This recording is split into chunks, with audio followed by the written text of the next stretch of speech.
है भाई। Good evening भाई, कैसे हैं आप लोग? सर जी बोट और स्टीम की सीट क्यों नहीं डलवा रहे हो भाई? वो तो मैंने कब की डलवा दी, बोट एंड स्टीम की भी, रेस की भी। तो बच्चों आज की क्लास में मुझको पढ़ाना है रेस, ठीक है भाई। और जितने बच्चे लेक्चर देखना शुरू किए ढंग से सुन लो। रेस एक ऐसा चैप्टर है जिससे हर एक एग्जाम में, हर एक शिफ्ट में एक क्वेश्चन आ रहा है। मतलब जितना हमने टाइम स्पीड एंड डिस्टेंस है जो भी चैप्टर पढ़ा है उसमें शायद कोई सवाल आए या ना आए, कोई गारंटी नहीं, लेकिन रेस का एक क्वेश्चन आपके एग्जाम में डायरेक्ट आना है।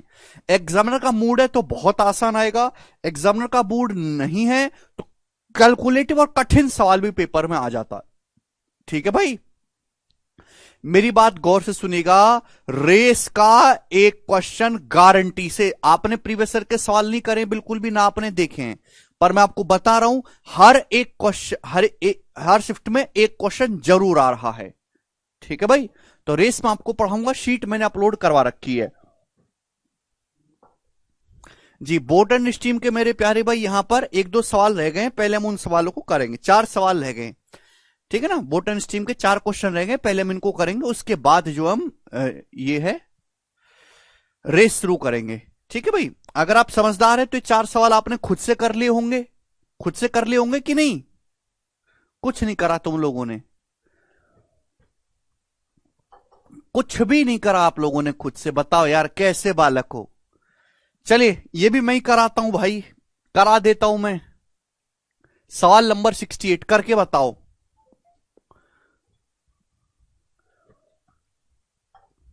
68 number. A swimmer swims from point P against the current for 6 minutes and then swims back along the current for next 6 minutes and reaches at a point Q. If the distance between P and Q is 120 minutes, then the speed of current is, आपसे current की speed पूछे kilometre per hour में। देखो ये एक point P है मेरे दोस्तों, ये है पॉइंट पी। यहां से पॉइंट पी से एक जो है स्विमर तैरना शुरू करता है, अप स्टीम तैरता है 6 मिनट तक। तो एक स्विमर पी जो है मेरे दोस्तों ऐसे तैरना शुरू करता है अप स्टीम, कितने मिनट तक तैरता है? 6 मिनट तक, 6 मिनट तक, 6 मिनट तक तैरता है। 6 मिनट तक तैरने के बाद वो जो है अगले 6 मिनट फिर वो क्या करता है, next 6 minute and then swims back, फिर बैक स्विम करता है और अगले 6 मिनट तक वो जो है तैरता है मेरे प्यारे भाई अलोंग दी करंट और पॉइंट के ऊपर पहुंचता है। तो 6 मिनट तैरा अप स्टीम तक, फिर वो वापस मुड़ता है, फिर वो वापस मुड़ता है और अगले 6 मिनट तक वो तैरता है डाउन स्ट्रीम, अगले 6 मिनट तक वो डाउन स्ट्रीम तैरता है और वापस पहुंचता है पॉइंट क्यू पर। तो जाहिर सी बात है अप स्ट्रीम में जितनी डिस्टेंस दौड़ा है डाउन स्ट्रीम में उससे ज्यादा डिस्टेंस दौड़ेगा। क्यों? कि डाउन स्ट्रीम की स्पीड ज्यादा होती है। और आपसे क्या बोला है? आपसे बोला है कि पी और क्यू के बीच की जो डिस्टेंस है 120 मीटर है, पी और क्यू के बीच की दूरी 120 मीटर है। तो आपसे पूछा है करंट की स्पीड, वाई का मान पूछा है, क्या आप नहीं निकाल सकते? यानी कि सवाल में कुछ है ही नहीं भाई। डाउनस्ट्रीम में 6 मिनट में चलेगी दूरी और अपस्ट्रीम में 6 मिनट में चलेगी दूरी, उन दोनों का डिफरेंस कितना है? 120 मीटर है। बट डाउनस्ट्रीम की स्पीड क्या होती है? X plus y. अगर डाउनस्ट्रीम की स्पीड एक्स प्लस वाई है तो 6 मिनट में कितनी दूरी जाओगे? 6 मिनट का मतलब होता है 1/10 hour. Answer kilometre per hour में बताना है। अपस्ट्रीम की स्पीड क्या होती है? X minus y speed. 6 minute में कितनी दूरी जाओगे? 6 मिनट का मतलब 1/10 आवर। तो डाउनस्ट्रीम में 6 मिनट में चलेगी दूरी और अपस्ट्रीम में 6 मिनट में चलेगी दूरी का डिफरेंस कितना है? 120 मीटर है। 120 मीटर को अगर मैं किलोमीटर में लिखूंगा तो 0.12 किलोमीटर आएगा। 120 मीटर को 1000 से भाग देंगे 0.12। अब एक्स एक्स कट जाएगा मेरे दोस्तों, x/10 x/10 कट जाएगा, y/10 ये माइनस माइनस y/10, ये 2y/10 आएगा। अरे भैया थोड़ा दिमाग लगा लो, क्या बुद्धि सड़ चुकी है तुम लोगों की। 2022 का सवाल है भाई ये। एक्स से एक्स कट जाएगा भाई। अब 1/10 यहां भी है, 1/10 यहां भी, कॉमन आ जाएगा। अब y में से माइनस माइनस प्लस वाई करेंगे तो 2y आ जाएगा बराबर 0.12। ठीक है ना। अब 10 की यहां गुणा होगी 1.2, 1.2 को 2 से भाग देंगे 0.6, तो y का मान आएगा 0.6 kilometre per our. D option सवाल का आंसर है 0.6। ठीक है भाई।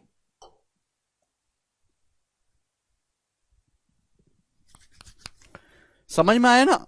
तो आसान सवाल है ये। सवाल 2022 के पेपर में आया है, 2022 के पेपर में आया सीजल में।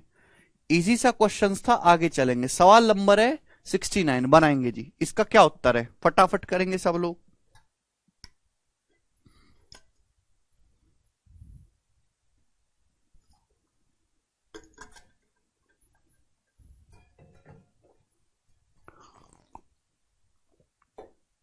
जी नेक्स्ट क्वेश्चन आपके सामने मेरे प्यारे भाई। एक और सवाल है आपके सामने, सवाल नंबर 69। सवाल बहुत ही भयंकर है। सवाल एसबीआई पीओ के पेपर में आया था 2016 में। एसबीआई पीओ का पेपर, ये मैं कहूंगा कि एसबीआई पीओ के सबसे आसान सवालों में से है बेटा ये। एसबीआई पीओ का पेपर इतना कठिन आता है, इतना कठिन आता है कि ऐसे में 10-15 इंस्पेक्टर खड़े हो जाएंगे। जितना एसबीआई पीओ के पेपर का लेवल है, उतने लेवल के पेपर में 10-12 इनकम टैक्स इंस्पेक्टर के पेपर हो जाएंगे। 6 मिनट को लिखा है आवर में नितेश 1/10 आवर। 6 मिनट को मैं बोलता था हूं, आप सुनते ही नहीं हो। चलेगा, ध्यान सुनेगा। A ship is 77 kilometre from the shore, springs a leak which admits 2:1/4 ton of water in every 5.5 minute. सवाल को ढंग से पढ़िएगा, ठीक है ना। क्वेश्चन की लैंग्वेज बहुत बड़ी है, मुश्किल सवाल है। लैंग्वेज पढ़ोगे तो ही पता पड़ेगा। कैलकुलेशन नहीं है इसमें ज्यादा, लेकिन अगर आप सवाल की कोई लाइन भूल गए तो कर ही नहीं पाएंगे। एक शिप में किनारे से 77 किलोमीटर की दूरी पर जो है एक लीक हो जाता है। तो भाई ये जो है, जैसे मैं आपको समझाऊंगा, चित्र बना के बता देता हूं कि ये आपका जैसे समुद्र है।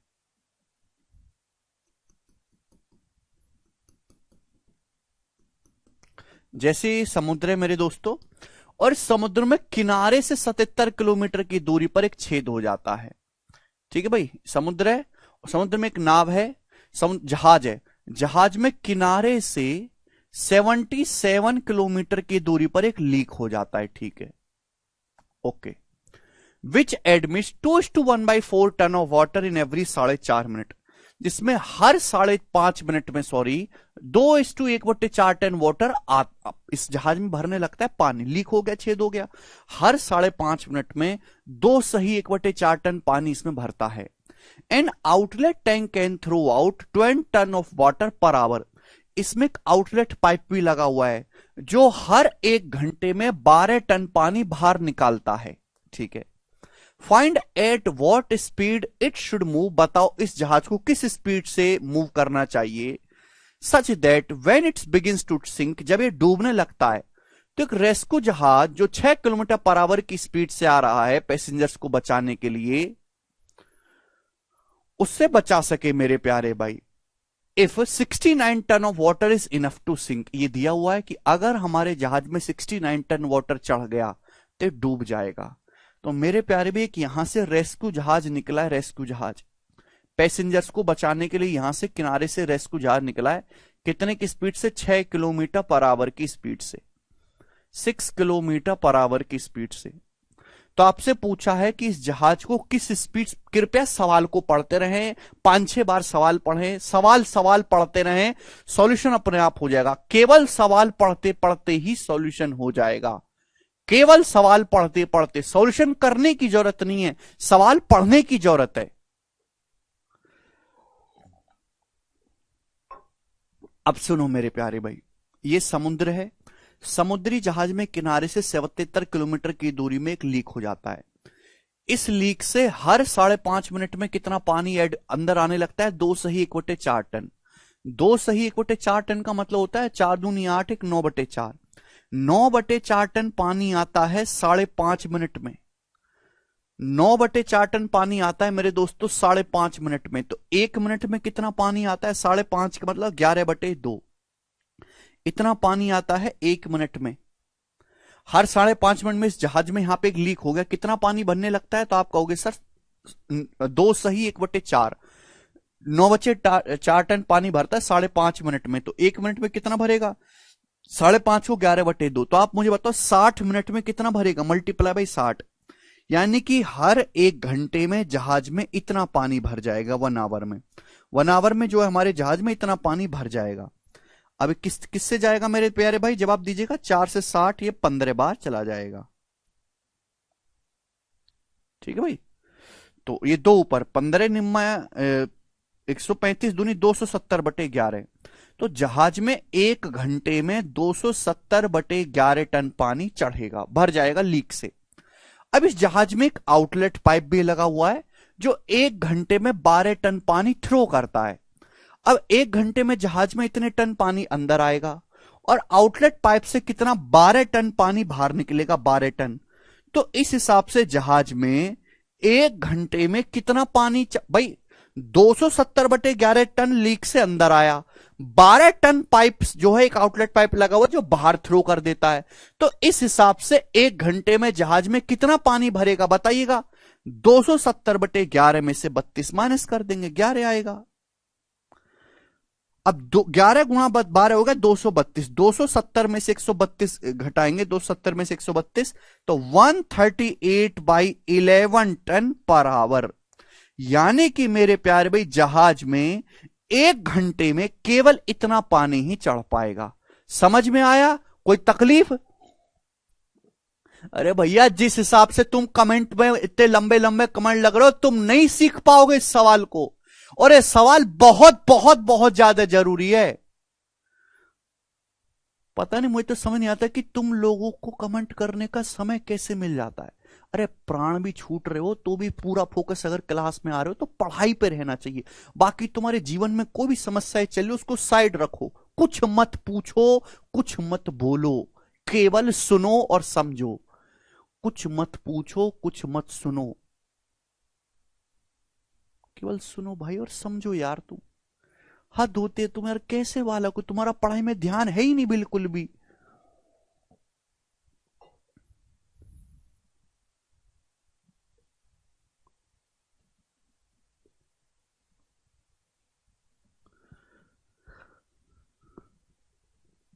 ये समझ में आया बात? यानी कि 1 घंटे में जहाज में इतना पानी चढ़ेगा, 1 घंटे में। आपसे पूछा है कि इस जहाज को किस स्पीड से चलना चाहिए जब ये डूबने लगे। अगर एक रेस्क्यू जहाज इधर से आ रहा है 6 किलोमीटर पर आवर की स्पीड से पैसेंजर को बचाने के लिए, 69 टन वाटर काफी है इस जहाज को डुबोने के लिए। आप बताओ, इस जहाज में 1 घंटे में 138/11 टन पानी चढ़ता है। तो 69 टन पानी जैसे ही इस जहाज में 69 टन पानी चढ़ जाएगा, जहाज डूब जाएगा मेरे दोस्त। तो आप ये बताओ कि जहाज को डूबने में समय कितना लगेगा। अगर 1 घंटे में 138/11 टन पानी जहाज में चढ़ता है तो 69 टन पानी कितने घंटे में चढ़ेगा। 69 को 138/11 से डिवाइड कर देंगे। 69 से 138 जाएगा 2 बार, 11 पहुंचेगा ऊपर, 11/2 घंटे में। इसका मतलब मैं ये कह सकता हूं कि इस जहाज को पूरे डूबने में, इस वाले जहाज को 11/2 घंटे का समय लगेगा, 11/2 आवर्स का लगेगा। यानी कि अगर ये दोनों जहाज आपस में एक दूसरे से 11/2 घंटे बाद मिल जाएं, तो इस जहाज के पैसेंजर को हम रेस्क्यू जहाज में उतार लेंगे और किसी की जो है मिसहैपनिंग नहीं होगी किसी के साथ। तो बताओ किस स्पीड से इसको चलना चाहिए भाई। डिस्टेंस दोनों के बीच की दूरी 77 किलोमीटर है। डिस्टेंस बराबर होता है रिलेटिव स्पीड गुणा टाइम।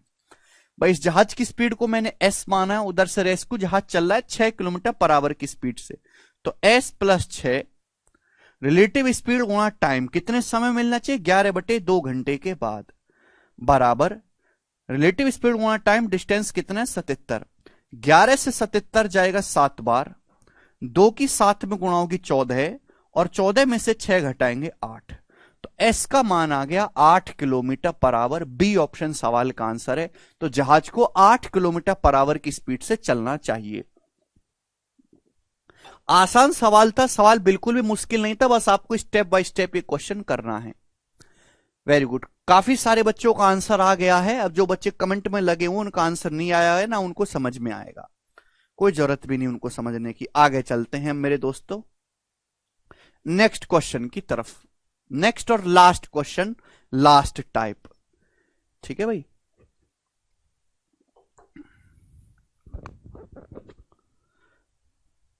ओके। नेक्स्ट और लास्ट क्वेश्चन, लास्ट टाइप। चलिए मेरे प्यारे भाई, दो क्वेश्चन मैंने इसमें डाले हैं, 70 और 71। ठीक है ना, पहले 71 वाला करो, फिर 70 वाला आप मुझे करके बताना जरा। पहले 71 क्वेश्चन करो आप बोट एंड स्टीम का, फिर 70 वाला करेंगे। जी बताओ दोस्त। सवाल एसएससी सीजीएल 2022 के पेपर में आया है, एज इट इज प्रीवियसर का। हालांकि इस सवाल को रेशियो से भी किया जा सकता है, उसे आप खुद से कर सकते हो, थोड़ा लेंदी रहेगा, पर जो मैं तरीका सिखाऊंगा इस तरीके के कई सारे सवालों को करने का, वो पूरी दुनिया में बेस्ट तरीका है। ध्यान से सुनो। A man rowed a boat a certain distance downstream in 9 hours while it takes 18 hours to row the same distance upstream. How many hours will it take him to row the 3/5 of same distance in still water? उस दूरी का 3/5 still water में जाने में कितने समय लगेगा? ठीक है भाई, ये भी 3/5 को भूल जाओ कि ऐसा है नहीं मेरे प्यारे भाई। ठीक है ना, ये सवाल है आपके सामने, ये क्वेश्चन है आपके सामने, जरा इसे करके बताओ मेरे दोस्तों। सभी लोग देखिए प्यारे भाई, सभी लोग ध्यान सुनेगा।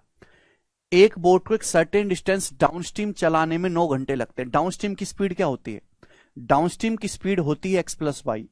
अगर आप सर्टेन डिस्टेंस डाउनस्ट्रीम जाते हैं तो डाउनस्ट्रीम जाने में आपको 9 घंटे लगता है। कितना समय लगता है? 9 आवर्स का समय लगता है। अगर आप सेम उतनी ही डिस्टेंस अपस्ट्रीम जाते हो तो अपस्ट्रीम की स्पीड क्या होती है बच्चों? x-y। सेम डिस्टेंस अपस्ट्रीम जाने में आपको समय लगता है, कितना समय लगता है बेटा? 18 घंटे का समय लगता है, 18 आवर्स का। सवाल में आपसे पूछा है अगर सेम उतनी ही दूरी हम स्टिल वाटर में जाएंगे, स्टिल वाटर में, तो हमें कितना समय लगेगा? शांत जल में समान दूरी नाव चलाने में कितने घंटे लगेंगे? शांत जल में नाव की चाल क्या होता है? x। शांत जल में नाव की चाल क्या होती है बच्चों? x। अगर आप शांत स्टिल वाटर में जाएंगे तो आपको कितने घंटे का समय लगेगा? सवाल में आपसे यही पूछा गया। यही सवाल है ना बच्चों? सवाल यही है ना? ये आपको स्पीड है मेरे प्यारे भाई, और ये है आपका टाइम। मैं फिर से स्टूडेंट आपको समझाता हूं, ध्यान सुनेगा भाई। नाव की अपस्ट्रीम स्पीड क्या होती है? x-y। तो अपस्ट्रीम स्पीड, अपस्ट्रीम आपको जाने में समय लगता है 18 घंटे, जबकि मेरे दोस्तों डाउनस्ट्रीम x+y की स्पीड से आपको जाने में समय लगता है 9 आवर्स। तो नाव को स्टिल वाटर में, शांत जल में नाव को जाने में, यानी कि x की स्पीड से कितना समय लगेगा? तो मेरे प्यारे भाई यहां पर डिस्टेंस सेम है, आप बोलोगे यहां से डिस्टेंस सेम है, तो मैंने आपको अच्छे से पढ़ाया हुआ है कि अगर डिस्टेंस कांस्टेंट है, अगर डिस्टेंस सेम है, अगर डिस्टेंस सेम है मेरे प्यारे भाई, तो स्पीड टाइम के इनवर्सली प्रोपोर्शनल होती है। मैंने आपको पढ़ा है कि नहीं? अगर डिस्टेंस कांस्टेंट है तो स्पीड टाइम के इनवर्सली प्रोपोर्शनल होती है। समझ में आया? आप बोलोगे हाँ जी सर बिल्कुल सही। ये एक स्पेशल सवाल है, यहां से एक स्पेशल कंसेप्ट मैं आपको सिखाऊंगा। अगर यहां पे गौर से देखो तो स्पीड अर्थमेटिक प्रोग्रेशन में है। यहां जो स्पीड है मेरे प्यारे भाई, यहां जो डाटा ऐसा सेट किया गया है, सवाल ऐसा बनाया गया कि यहां स्पीड जो है वो अर्थमेटिक प्रोग्रेशन में है, समांतर श्रेणी में। स्पीड जो है वो अर्थमेटिक प्रोग्रेशन में है, दो समांतर श्रेणी में। ये x-y से x कितना ज्यादा है? y ज्यादा है। कितना ज्यादा है? y जोड़ेंगे आएगा। x से x+y कितना ज्यादा है? y ज्यादा है। गैप सेम है कि नहीं? x-y में y जोड़ेंगे x आएगा, x में y जोड़ेंगे x+y आएगा। तो स्पीड अर्थमेटिक प्रोग्रेशन में है। अर्थमेटिक प्रोग्रेशन का उल्टा क्या होता है? हार्मोनिक प्रोग्रेशन, हरात्मक श्रेणी। यानी कि टाइम किस में होगा? टाइम हार्मोनिक प्रोग्रेशन में होगा, हरात्मक श्रेणी में। टाइम किस में होगा? हार्मोनिक प्रोग्रेशन में होगा। बताओ होना चाहिए कि नहीं होना चाहिए? अगर स्पीड आपकी अर्थमेटिक प्रोग्रेशन में है तो टाइम किस में होगा? फिर टाइम जो है वो हार्मोनिक प्रोग्रेशन में होगा, हरात्मक श्रेणी में होगा। समझ में आया कि नहीं भाई? अर्थमेटिक प्रोग्रेशन का उल्टा होता है हार्मोनिक प्रोग्रेशन। होता है कि नहीं अर्थमेटिक प्रोग्रेशन का उल्टा? आप बोलोगे हाँ जी सर बिल्कुल होता है, अर्थमेटिक प्रोग्रेशन का उल्टा। भाई जैसे मैं आपके सामने ये सीरीज लिखता हूं, बताओ ये कैसी सीरीज है?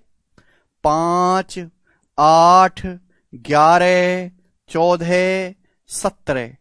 क्या ये अर्थमेटिक प्रोग्रेशन, एक ऐसी सीरीज जिसके किन्हीं भी दो लगातार टर्म का डिफरेंस सेम रहे, अर्थमेटिक प्रोग्रेशन। अब इसी का उल्टा करें तो हार्मोनिक प्रोग्रेशन आता है कि नहीं? भाई इसका उल्टा कर दे तो 5 का उल्टा 1/5, 8 का उल्टा 1/8, 11 का उल्टा 1/11, इसको बोलते हैं हम हार्मोनिक प्रोग्रेशन, हरात्मक श्रेणी। अब आपको पता होना चाहिए कि अगर आपके पास दो संख्याएं हैं, अगर आपके पास दो संख्याएं हैं ए और बी, ठीक है भाई, तो उनका अर्थमेटिक मीन क्या होता है? उनका अर्थमेटिक मीन होता है जोड़ के आधा कर दो, a+b/2। अगर दो संख्याएं ए और बी है तो उनका ज्योमेट्रिक मीन गुणोत्तर माध्य होता है √ab। अगर दो संख्याएं ए बी हैं तो उनका हार्मोनिक मीन हरात्मक माध्य होता है 2ab/a+b, 2ab/a+b। यानी कि अगर यहां पर स्पीड एपी में है तो टाइम हार्मोनिक प्रोग्रेशन में होगा। समझ में आया? अब यहां पे 18 घंटे 9 घंटे, तो टाइम जो होगा 18 और 9 का हार्मोनिक मीन, 18 9 का हरात्मक माध्य है, हार्मोनिक मीन क्या होगा? 2 इंटू 18 गुणा 9/18 + 9, 2 × 18 × 9/18 + 9 27। यानी कि अगर आप सेम डिस्टेंस स्टिल वाटर में जाओगे, अगर आप सेम डिस्टेंस स्टिल वाटर में जाओगे तो आपको इतना समय लगेगा, सेम डिस्टेंस स्टिल वाटर में जाने में आपको इतना समय लगेगा। लेकिन सवाल थोड़ा सा चेंज कर दिया है, यहां पे बोला है कि सेम डिस्टेंस का 3/5 स्टिल वाटर में जाने में कितना लगेगा, समान दूरी का 3/5 भाग जाने में कितना समय लगेगा। अगर आप समान दूरी स्टिल वाटर में जाओगे तो इतना समय लगेगा, लेकिन आपको उस डिस्टेंस का 3/5 भाग जाना है, तो समय भी तो 3/5 लगना चाहिए कि नहीं लगना चाहिए? आप बोलोगे हाँ जी सर लगना चाहिए, समय भी 3/5 लगना चाहिए। अरे 5 किलोमीटर जाओगे और फिर 5 का 3/5, 3/5 किलोमीटर, 3/5 जाओगे तो समय भी 3/5 लगेगा ना, तो 27 से 27 कट जाएगा, 18 दूनी 36/5 आ गया, 7.2 आवर्स। तो 7.2 आवर्स इस सवाल का आंसर है, ऑप्शन नंबर यहां से बी करेक्ट है।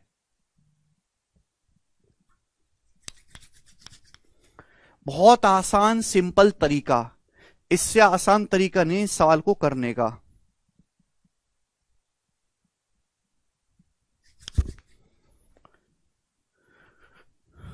ठीक है भाई,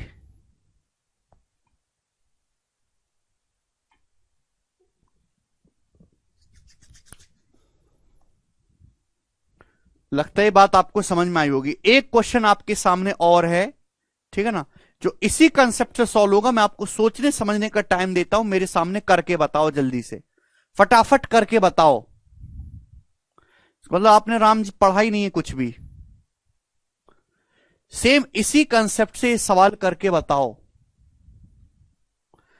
हाँ ये आप डी मान के भी कर सकते हो, बट इससे आसान तरीका नहीं है।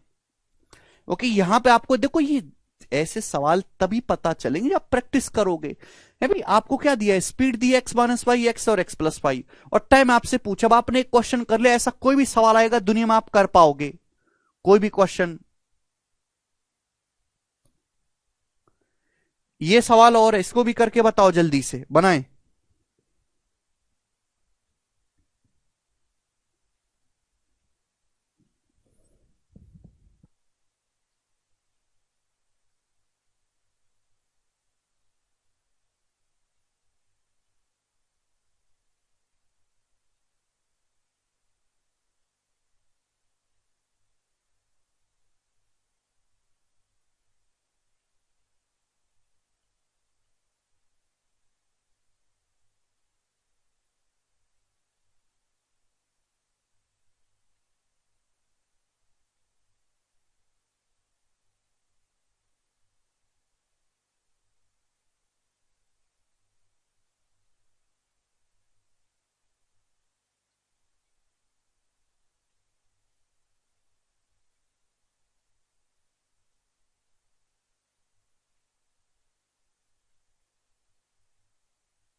C option.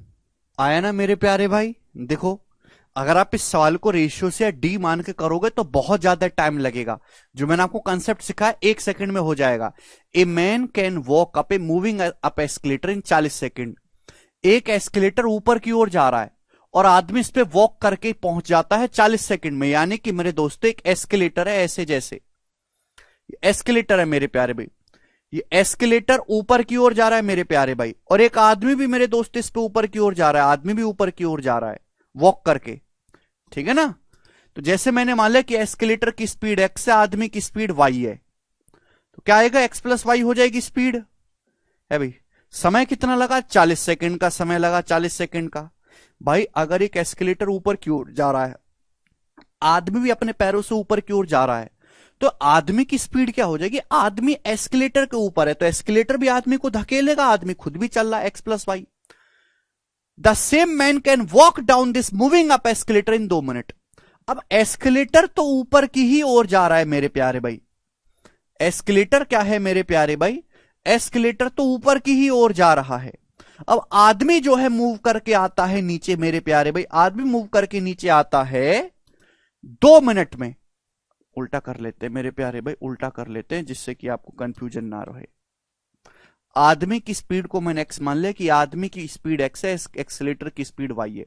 अब आदमी तो नीचे उतर के आता है x की स्पीड से, एस्केलेटर ऊपर जा रहा है y की स्पीड से, तो आदमी की स्पीड कितनी रह जाएगी? x minus y. समय लगता है 2 मिनट नीचे उतर के आने में 120 सेकंड। यही है ना? सवाल को ढंग से पढ़ते रहो। The same man can walk down, आदमी नीचे वॉक करके आएगा this moving up escalator. Escalator ऊपर की ओर चलता है 2 मिनट में, एस्केलेटर ऊपर की ही ओर चल रहा, मूविंग अप है। आदमी वॉक करके नीचे आता है, वॉक करके नीचे आता है आदमी। तो आदमी वॉक करके नीचे आया तो आदमी की स्पीड ज्यादा रही होगी एस्केलेटर से, यानी कि x माइनस वाई की स्पीड से आदमी आ पाएगा। समय लगेगा 120 सेकेंड। यह एज्यूम करना है कि आदमी की ऊपर जाने की स्पीड अपवर्ड स्पीड और नीचे आने की डाउनवर्ड स्पीड सेम है।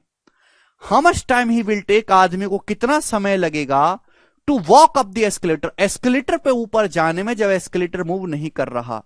आदमी को कितना समय लगेगा इस एस्केलेटर पर ऊपर जाने में? आदमी तो एक्स की स्पीड से जाएगा ना, कितना समय लगेगा अगर एस्केलेटर मूव नहीं कर रहा? अगर एस्केलेटर चल ही नहीं रहा है तो आदमी को इस एस्केलेटर पे मूव करके जाने में कितना समय लगेगा ऊपर? ये सवाल आपसे पूछा गया है। तो आप ये नहीं कह सकते कि भाई तीनों ही केस में आप सेम डिस्टेंस जा रहे हो, डिस्टेंस तीनों केस में सेम है भाई, मुझे तो यहां से यहां तक जाना है, डिस्टेंस सेम है। जब मैंने स्पीड को गौर से देखा तो स्पीड किस में दी हुई है? स्पीड तो एपी में है। देखो, अर्थमेटिक प्रोग्रेशन में समांतर श्रेणी में x माइनस वाई से y ज्यादा है, ये फिर y ज्यादा है, तो टाइम हार्मोनिक प्रोग्रेशन में उल्टा होना चाहिए। यानी कि अगर आदमी वॉक करके जाता है, एस्केलेटर नहीं चल रहा है, तो कितना समय लगेगा? टाइम जो होगा वो हार्मोनिक मीन होगा 2ab upon a plus B, 2 गुणा 40 गुणा 120 अपॉन 40 प्लस 120 160। तो 40 चौका और 4 से 120 जाएगा 30 बार, यानी कि 60 सेकेंड। तो आदमी को 60 सेकेंड का समय लगेगा और यही सवाल का आंसर हो जाएगा सी ऑप्शन, 60 सेकेंड। तो बहुत जबरदस्त सवाल है मेरे प्यारे भाई, तो इसलिए मैंने आपको दोनों क्वेश्चन करवा दिए। ऐसा सवाल बोटन स्ट्रीम में भी बनता है और ये सवाल एस्केलेटर पे भी बनता है।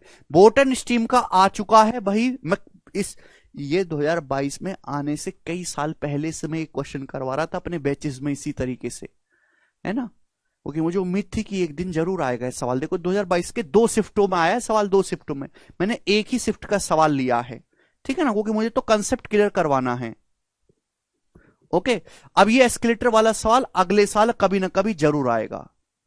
ठीक है जी, खत्म, चैप्टर समाप्त मेरे प्यारे भाई। Okay, over. अब सब लोग अपनी कॉपी में हेडिंग डालेंगे। मैंने आपको ट्रेन पढ़ा दिया, बोटन स्ट्रीम पढ़ा दिया, जितना मैंने आपको पढ़ा है बस आपने उसके नोट्स बनाए होंगे, उस नोट्स का रिवीजन कर लो। इसके अलावा आपको प्रीवियस ईयर का एक भी सवाल लगाने की जरूरत नहीं है।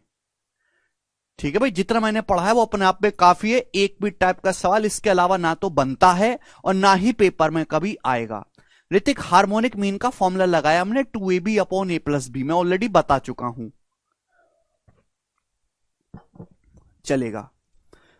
अब सब लोग अपनी कॉपी में हेडिंग डाल लेंगे दोस्तों, रेस और दौड़। रेस, हिंदी में हम लोग इसको कहते हैं दौड़। देखो, रेस एक ऐसा चैप्टर है जिससे 5 साल तक एक भी सवाल नहीं पूछा गया। 2015 से लेकर 2020 तक रेस का किसी भी एग्जाम में एक भी सवाल नहीं आया था। 5 साल में एक ऐसा चैप्टर है, 2015 से 2020 तक 5 साल में एक भी क्वेश्चन नहीं पूछा गया। लेकिन उसके बाद 2021, 2022 और 2023 में कम से भी कम 500 से ज्यादा सवाल इस पे पूछ ले गए, 500 से ज्यादा क्वेश्चन। यही तो होता है, मतलब ये पिछले 3 सालों में चैप्टर कहीं बहुत ज्यादा पॉपुलर हुआ, ये वाला चैप्टर बहुत ज्यादा है। तो इसलिए हमको ढंग से पढ़ना जरूरी है। आजकल ऐसा है कि भाई हर दूसरी तीसरी शिफ्ट में तो इसका सवाल शॉर्ट शॉर्ट आता ही है, और जो सीजीएल के सीएचएसएल के जो अच्छे पेपर होते हैं उनमें तो हर शिफ्ट में क्वेश्चन आता है। ठीक है भाई, ये एक ऐसा चैप्टर है जिसके लिए बच्चों के मन में बहुत ज्यादा डर है, बहुत ज्यादा बच्चों को कैलकुलेटिव लगता है, मुश्किल लगता है। क्यों मुश्किल लगता है? सवाल का मतलब ही नहीं समझ पाते बच्चे। एक ऐसा चैप्टर है जिसके सवाल का मीनिंग ही बच्चे नहीं समझ पाते। सॉल्व कैसे करेंगे? क्योंकि उसकी टर्मिनोलॉजी, वो सवाल कह क्या रहा है, सवाल के पीछे का मीनिंग क्या है, वही नहीं समझ पाते। क्योंकि इसमें कुछ ऐसी टर्म इस्तेमाल होती हैं, कुछ ऐसे शब्द इस्तेमाल होते हैं, कुछ ऐसे सेंटेंस हैं जिनका मेरे प्यारे भाई अगर आपका मतलब नहीं पता होगा तो आप उन पे बेस सवालों को नहीं कर पाओगे। समझ में आया? ओके। रेस के बाद एवरेज। रेस की एक ही शीट है मेरे दोस्तों, छोटी सी, 35-40 सवालों की एक ही शीट है, छोटी। ठीक है, मैंने अपलोड भी करवा दी, आपने देखी होगी। हाँ, 32 क्वेश्चंस की, सॉरी।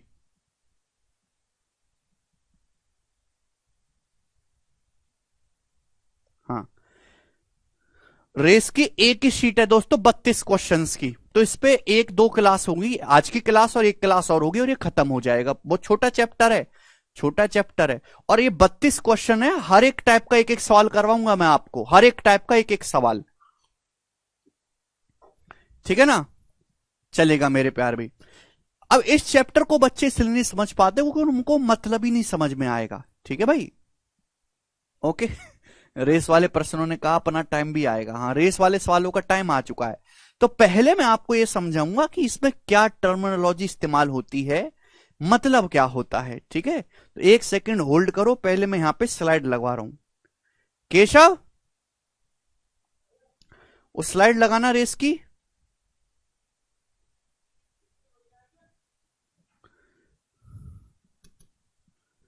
फोल्डर में तो नहीं है।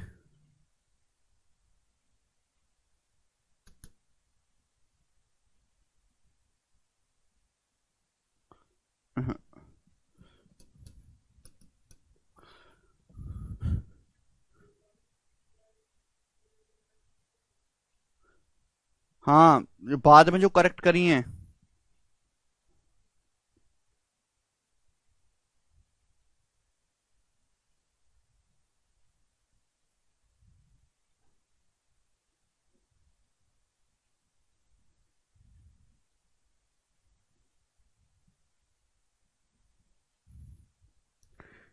एक सेकंड होल्ड करो भाई, पहले मैं स्लाइड लगवाता हूं। मैंने स्लाइड बनवाई है, और उन स्लाइड से,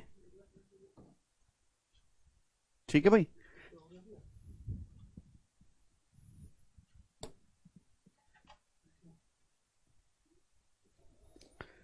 पहले थ्योरी समझेंगे, उसके बाद जो हम सवाल करेंगे। एक सेकंड होल्ड करो, होल्ड करो एक सेकंड।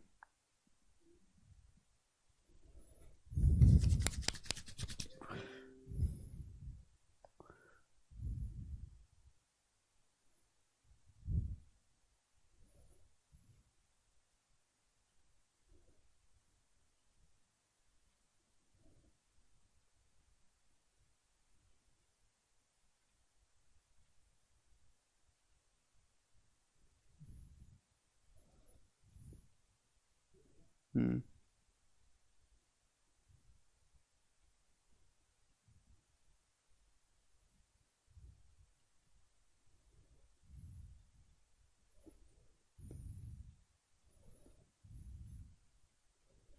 ये रेस पीपीटी। ठीक है भाई, चलो मेरे भाई।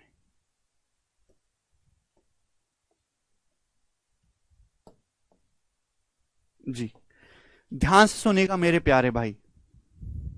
हाँ, यूपीए, देखो जितने भी पुलिस वाले पेपर होते हैं ना, पुलिस के पेपर में बहुत फेमस है रेस के सवाल। रेस का सवाल पुलिस के एग्जाम में, टीचिंग के एग्जाम में बहुत ज्यादा आता है। तो ढंग से सुनेगा, पहले मैं आपको हर एक एग्जाम्पल से टर्मिनोलॉजी का मतलब समझाऊंगा, उसके बाद जो हम सवाल करेंगे। ध्यान सुनेगा सबसे पहले, और जल्दी जल्दी समझेंगे मेरे प्यारे। बाद में मुझसे कोई ये मत कहना कि सर इसका मतलब क्या है, मतलब क्या है, क्योंकि सारा मतलब मैं पहले ही समझा चुका हूं जी। In a race of 400 meter, A and B running from starting point, suppose A wins the race. देखो मेरे प्यारे भाई, ये एक रेस है 400 मीटर की। ध्यान से सुनेगा, ये एक रेस है, कितने मीटर की रेस है, 400 मीटर की। अब यहां पे लिखा हुआ है ए डिफीट बी बाई 20 मीटर। क्या लिखा हो बच्चों, ए defeat B by 20 metre. A ने बी को 20 मीटर से हराया। इस बात का क्या मतलब हुआ? अगर आप ये लिखा हुआ देखते हो कि ए डिफीट बी बाई 20 मीटर, इसका मतलब क्या है कि दो खिलाड़ी हैं ए और बी, वो इस जगह से दौड़ना शुरू करते हैं 400 मीटर की रेस। कितने की रेस दौड़ते, 400 मीटर की। ए ने बी को 400 मीटर से हराया है, ए defeat B by 400 meter. A ने बी को 400 मीटर से हराया, इसका मतलब यह है कि ए पूरी रेस दौड़ता है 400 मीटर की। ए तो पूरी रेस दौड़ता है 400 मीटर की, दोनों एक साथ एक ही टाइम पर दौड़ना शुरू करेंगे। ए पूरी रेस दौड़ता है यहां से यहां तक 400 मीटर की ए, लेकिन बी जो है 400 मीटर दौड़ नहीं पाता, बी हार जाता है। बी फाइनल लाइन से, बी रेस खत्म होने से 20 मीटर पहले ही रह जाता है, यानी कि बी जो है केवल इतनी ही डिस्टेंस दौड़ पाता है बी। समझ में आए, ये मतलब हुआ। यानी कि दोनों बंदे ए और बी सेम टाइम तक दौड़ते हैं, सेम टाइम तक, और सेम टाइम में ए 400 मीटर दौड़ता है और उतने ही समय में बी केवल 380 मीटर ही दौड़ पाता है। ये इस बात का मतलब हुआ मेरे प्यारे भाई। समझ में आया? किसी बच्चे को डाउट? इट मींस ए तो पूरी रेस कंप्लीट करता है और बी फिनिशिंग लाइन से 20 मीटर पहले ही रह जाता है। यानी कि जितने टाइम में ए 400 मीटर दौड़ा, उतने ही टाइम में बी 300 मीटर दौड़ा। मतलब समझ में आ गया? क्लियर? आप बोलोगे हां जी सर बिल्कुल सही। और दोनों सेम टाइम लिए हैं, सेम टाइम। ध्यान सुनेगा, रेस दोनों ने एक साथ दौड़ना शुरू किया। ए defeat B by 20 metre, A ने बी को 20 मीटर से हराया। ए ने बी को 20 मीटर से हराया, यानी कि ए ने पूरी रेस दौड़ी 400 मीटर और उतने ही टाइम में बी एंड पॉइंट से 20 मीटर पहले रह गया। तो बी ने कितना दौड़ा, 400 माइनस 20, 400 में से 20 घटाएंगे तो बी ने केवल 380 मीटर दौड़ा है। तो सेम टाइम में ए 400 मीटर दौड़ा है, बी 380 मीटर दौड़ा है। अब एक बात गौर करने वाली है, अगर टाइम सेम है, अगर टाइम सेम है तो डिस्टेंस डायरेक्टली किसके प्रोपोर्शनल होता है, स्पीड के प्रोपोर्शनल होता है। भाई ए तो 480 मीटर दौड़ के रेस जीत गया, बी 20 मीटर पीछे रह गया, बी केवल 380 मीटर ही दौड़ा। तो डिस्टेंस का रेशियो क्या है, 400 और 380, 20 19।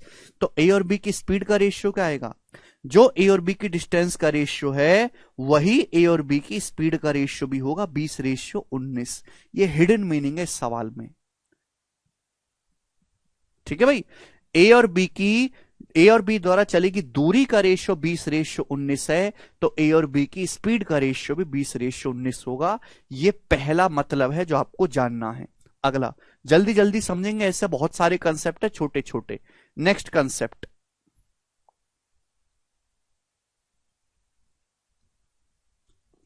Next concept.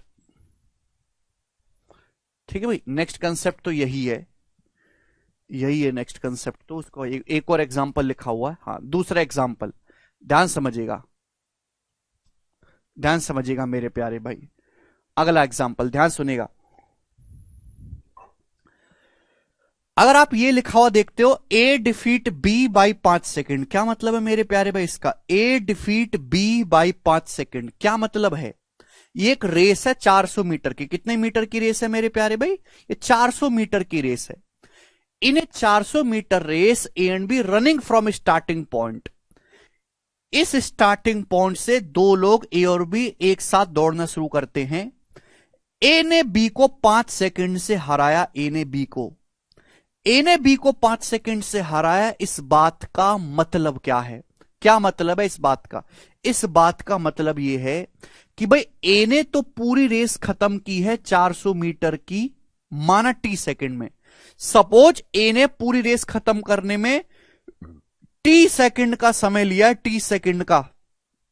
सपोज ए ने पूरी रेस खत्म करने में टी सेकंड का समय लिया है।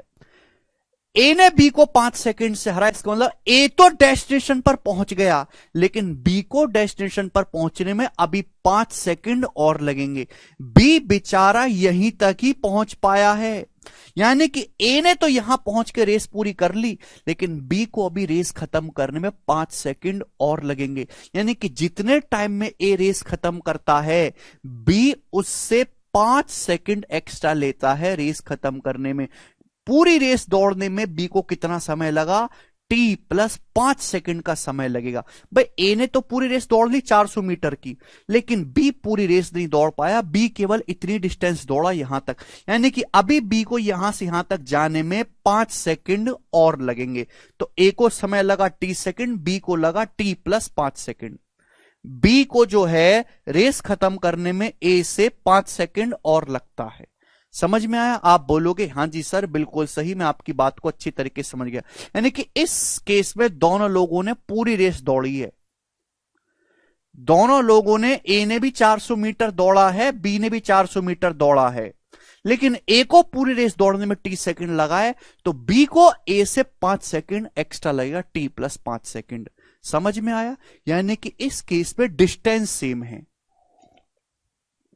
यस और नो? आप बोलोगे हां जी sir. A defeat B by 5 second, meaning समझ में आया? कि यानी कि ए जितने समय में रेस खत्म करता है, बी को वो रेस खत्म करने में ए से 5 सेकंड और एक्स्ट्रा लगेंगे। सेम टाइम में ए यहां तक दौड़ा है और बी सेम टाइम में यहां तक दौड़ा है, भी 5 सेकंड और लेगा बी रेस पूरी करने में। तो दोनों ने सेम डिस्टेंस ट्रेवल करी है, ये टाइम का रेशियो है।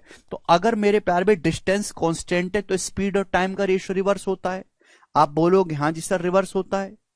दोनों ने सेम डिस्टेंस ट्रेवल करी है, ए को इतना समय लगा है, बी को इतना समय लगा है, तो टाइम का उल्टा मैं करूंगा तो स्पीड का रेशियो आएगा। तो ए और बी की स्पीड का रेशियो क्या आएगा? ये ए और बी की स्पीड का रेशियो आएगा मेरे प्यारे भाई। समझ में आया?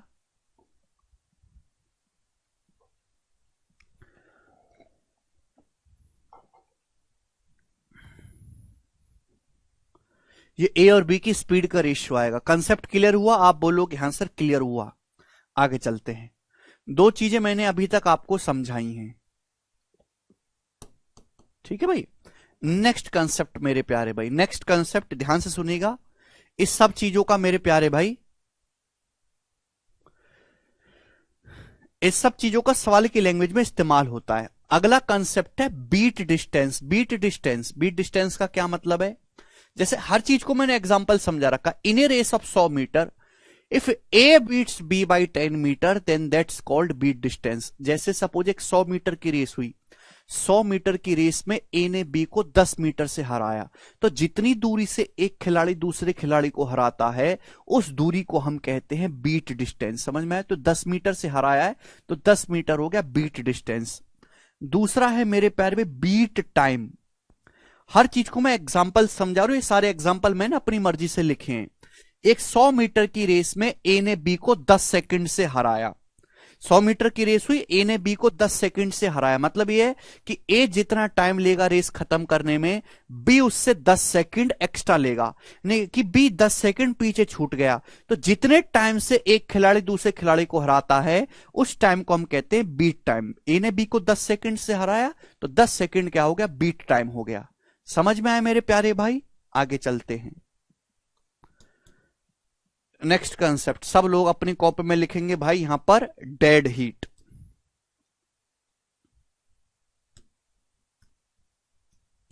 डेड हीट,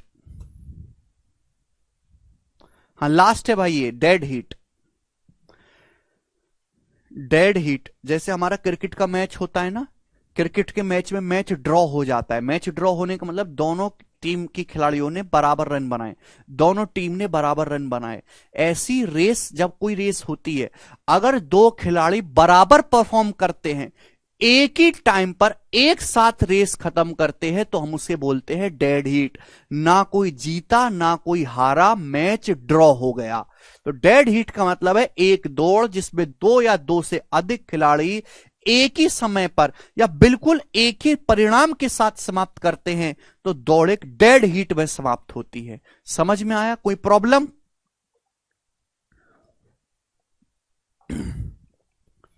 कोई समस्या नहीं। तो डेड हीट का मतलब मैच ड्रॉ हो जाना, यानी कि जब दो या दो से ज्यादा खिलाड़ी एक ही टाइम पर रेस खत्म करते हैं।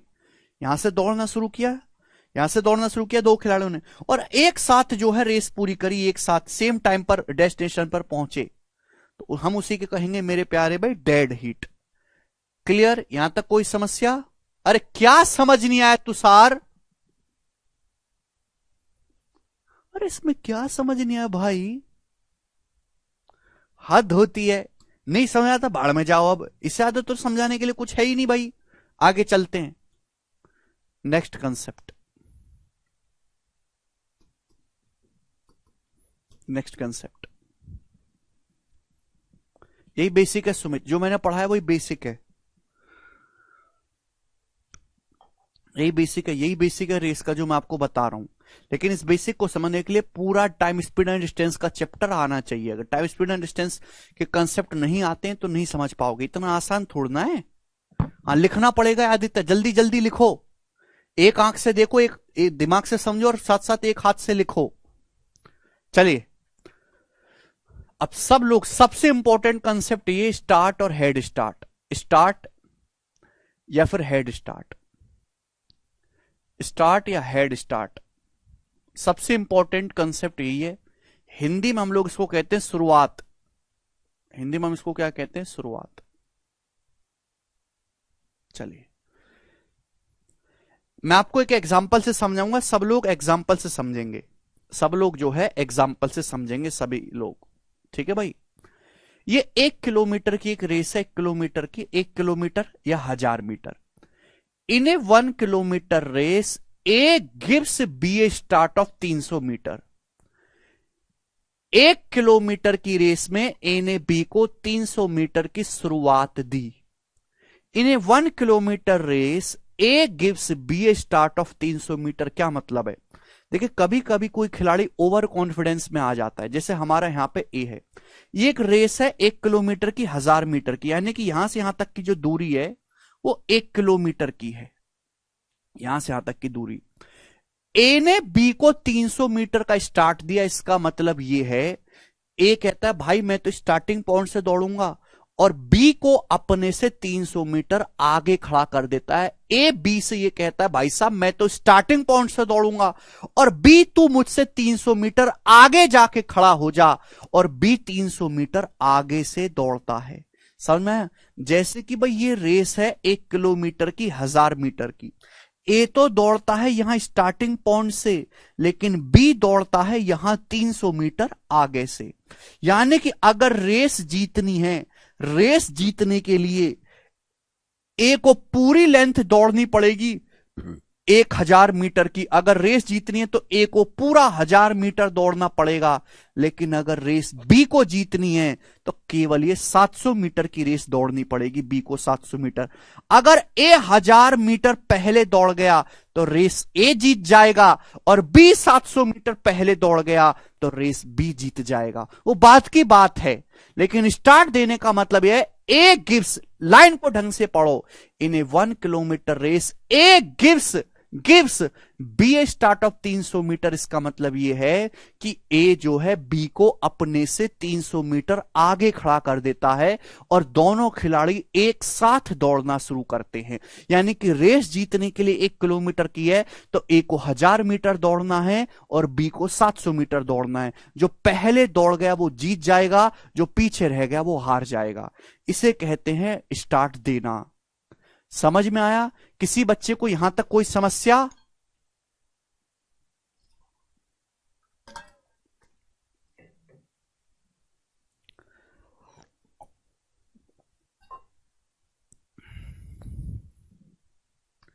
यहां तक किसी बालक को कोई समस्या?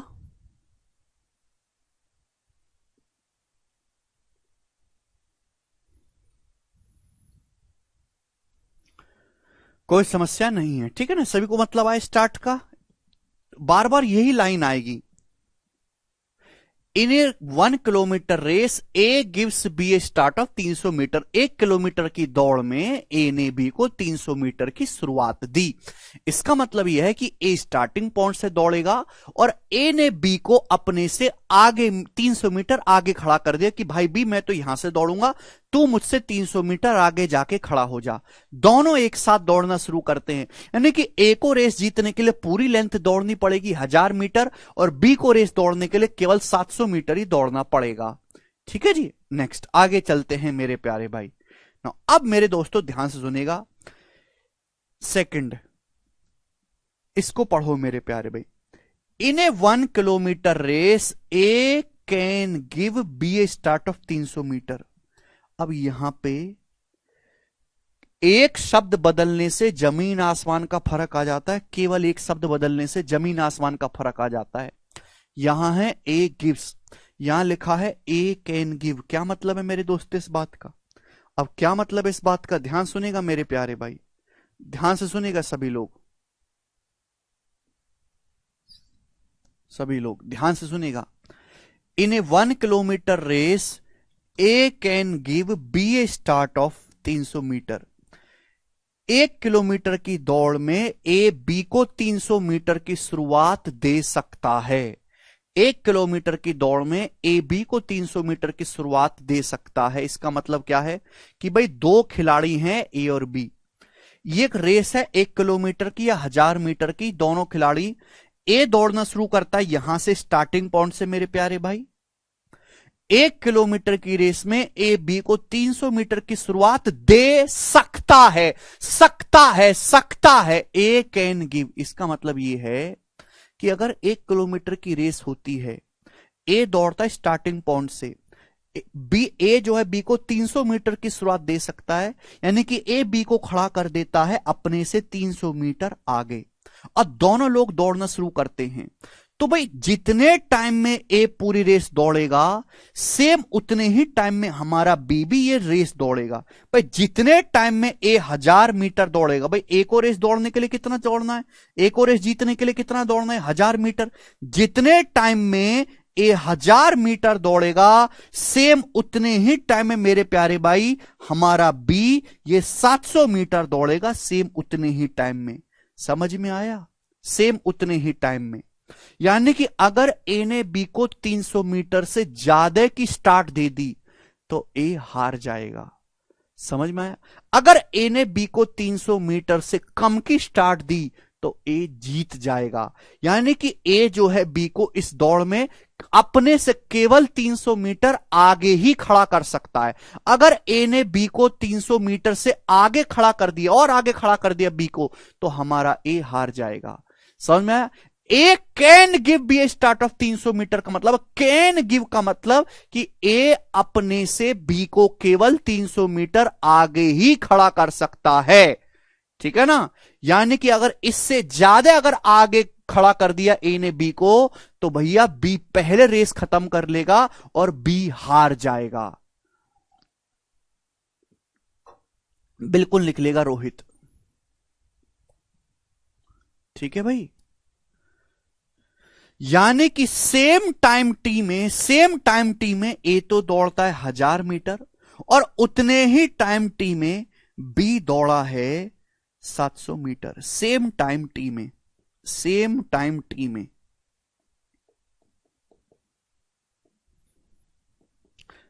सेम टाइम टी में दोनों, आपको बस दोनों में एक ही शब्द का फर्क है, एक ही शब्द का, लेकिन एक्चुअल में इनके मीनिंग में जमीन आसमान जैसा फर्क है, जमीन आसमान जैसा। फिर से समझाते हैं। In a 1 kilometre race A can give B a start of 300 metre. इसका मतलब यह है कि ए तो दौड़ता है स्टार्टिंग पॉइंट से और बी जो है बी को अपने से 300 मीटर आगे जाके खड़ा कर देता है और दोनों लोग दौड़ना शुरू करते हैं। तो दोनों लोग सेम टाइम में बराबरी पर रेस खत्म करते हैं कि ए जो है बी को केवल 300 मीटर की स्टार्ट दे सकता है। अगर ए ने बी को 300 मीटर से आगे सपोज 400 मीटर पे खड़ा कर दिया होता तो भाई हमारा ए हार जाता। यानी कि जितने टाइम में ए 1000 मीटर दौड़ता है सेम उतने ही टाइम में बी 700 मीटर दौड़ता है। अगर टाइम सेम है तो जो डिस्टेंस का रेशियो होगा वही ए और बी की स्पीड का रेशियो होगा। भाई डिस्टेंस का रेशियो 10:7 है तो ए और बी की स्पीड का रेशियो भी 10:7 होगा। ये आ गया मेरे प्यारे भाई, क्लियर है? यहां तक कोई समस्या? आप बोलोगे नहीं सर कोई समस्या नहीं है, तो दो अलग अलग मीनिंग हैं, आपको समझने हैं बड़े ध्यान से। आगे चलते हैं नेक्स्ट कंसेप्ट की तरफ।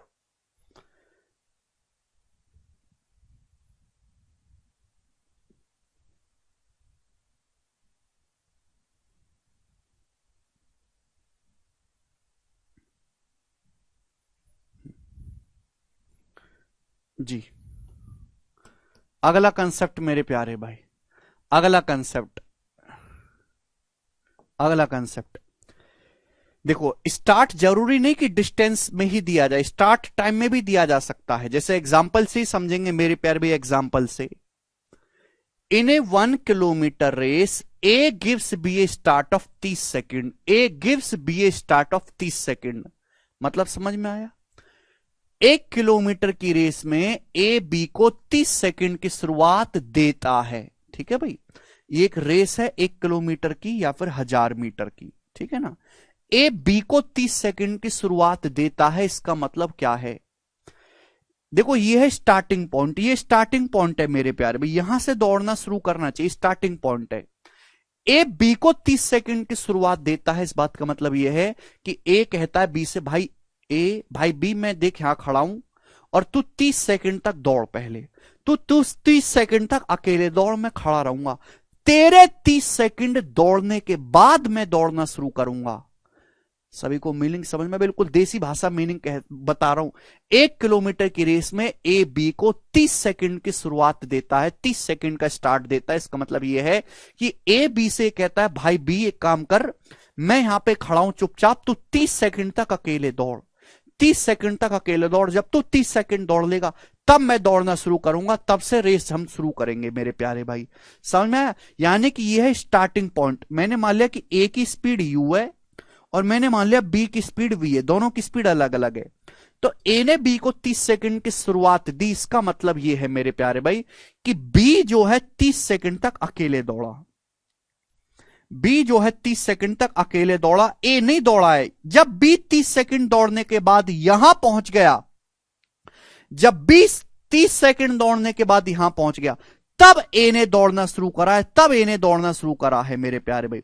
अब जिसने रेस पहले खत्म कर ली वो जीत जाएगा, जिसने रेस बाद में खत्म करी वो हार जाएगा। समझ में आया कि नहीं? यहां तक किसी को कोई समस्या? बोलो हां। राम तुम्हें मतलब समझ में आया? नहीं है सुनील?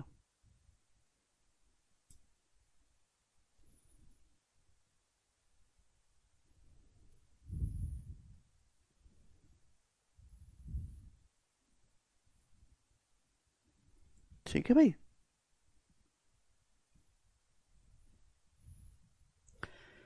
यानी कि इसका मतलब यह है मेरे प्यारे भाई कि बी जो है वो ए से 30 सेकंड मेरे दोस्तों ज्यादा टाइम के लिए दौड़ता है।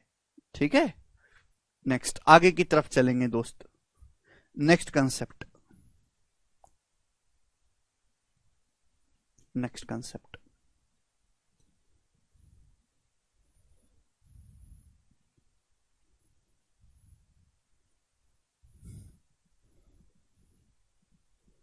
चलिए मेरे प्यारे भाई, अगला और मोस्ट इंपॉर्टेंट, और सर क्या सर्कुलर रेस का कंसेप्ट भी होगा इसमें? सर्कुलर रेस का कंसेप्ट तो मैंने कब का पूरा पढ़ा दिया भाई, सर्कुलर रेस तो मैंने कब की पूरी पढ़ा दी, कहां सोए हुए हो? सर्कुलर रेस में कम से कम मैंने आपको 20 सवाल करवाए हैं जी दोस्त। नेक्स्ट और आखिरी कंसेप्ट मेरे प्यारे भाई आपको समझना है, दो कंसेप्ट और हैं अभी। चलिए, 1 किलोमीटर की दौड़ में ए बी से 30 सेकंड से जीत जाता है। ठीक है भाई, ध्यान समझिएगा। 1 किलोमीटर की रेस में ए बी से 30 सेकंड से जीतता है, इस बात का मीनिंग क्या है कि भाई यहां कोई स्टार्ट वगैरह नहीं दिया गया, स्टार्टिंग पॉइंट है, यहां से दो खिलाड़ी दौड़ना शुरू करते हैं, 2 खिलाड़ी। रेस है 1 किलोमीटर की या 1000 मीटर की।